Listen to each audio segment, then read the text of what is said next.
Hello, কেমন আছো সবাই? আমি স্নিগ্ধা।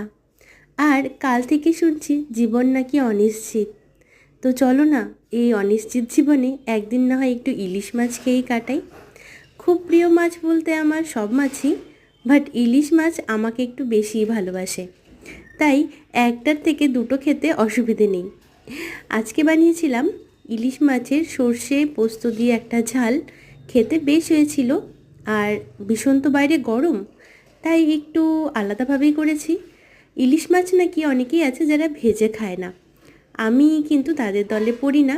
আমি আবার একটু মাছ ভেজে খেতেই পছন্দ করি, সেটা হালকাই না হোক, কিন্তু মাছটাকে হালকা ভেজেই নিয়েছিলাম। ওই একটা কড়াইতেই মাছ ভেজে একেবারে ঝোল নামিয়েছি। প্রসেসটা তো তোমরা দেখেই নিলে, খুব ইজি আর সত্যি বলতে ভীষণ টেস্টি হয়েছিল। একবার ট্রাই করো কিন্তু, আর ট্রাই করে আমায় কমেন্টে জানিও কেমন লাগলো। টাটা।